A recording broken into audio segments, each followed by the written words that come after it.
Pierre arrive à Guichebory, village détruit à 50%. Ici, comme dans 70 autres villages, l'équipe de la Croix-Rouge aide la population à reconstruire des maisons parasismiques. L'action, elle a commencé par une action immédiate d'urgence de provision de shelter pour contrer ce problème de destruction de maisons. Et dans une deuxième phase, qui est une phase plus long terme, qui cherche à assister les gens pour refaire des maisons qui seront plus résistantes, on l'espère, au tremblement de terre et pourront résister à notre secousse. On travaille en partenariat avec les institutions locales qui nous ont donné sur certains lieux, dont ce village, la possibilité d'assister les gens en donnant des conseils techniques sur la base de leurs recommandations pour refaire des maisons plus résistantes et qui à ce moment-là bénéficieront aussi d'une assistance financière de la part du gouvernement.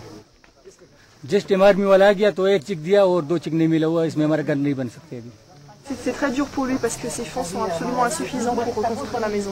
On n'essaie pas de présupposer de la situation, mais bien de leur demander un petit peu dans quelles conditions ils vivent, comment est-ce qu'ils réagissent aussi par rapport à un programme shelter qu'on devrait reconduire cette année.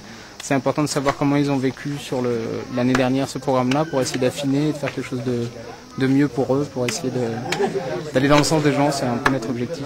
Une des premières parties du travail a été de constituer des comités villageois qui nous permettent de leur transmettre l'information pour que par la suite, eux retransmettent l'information à l'ensemble des villages. En ce moment, là, il y a 3 de ces comités villageois qui sont réunis. On distribue des petites brochures qui leur expliquent des explications techniques sur la méthode de reconstruction, mais aussi le processus pour avoir une assistance financière du gouvernement dans la phase de reconstruction.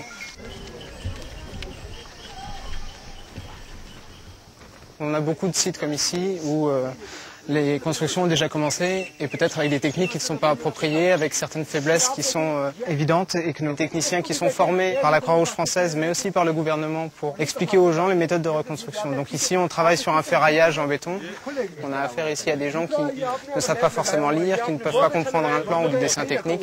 Donc c'est d'essayer avec des gestes, avec des dessins très simples de leur exprimer ces notions de constructifs qui sont parfois assez évolués. Les gens sont extrêmement réceptifs, sont vraiment dans l'attente de ce type de conseils, donc il y a une très bonne interaction comme on voit ici.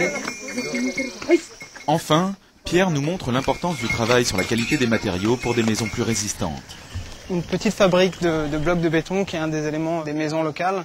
Donc un des rôles de nos équipes aussi est d'assister ces petites entreprises pour essayer d'avoir des matériaux de meilleure qualité, de les assister dans leur phase de production. Par exemple, ici, l'arrosage des blocs de béton régulier pendant plusieurs jours est très important pour que ces blocs puissent être plus résistants.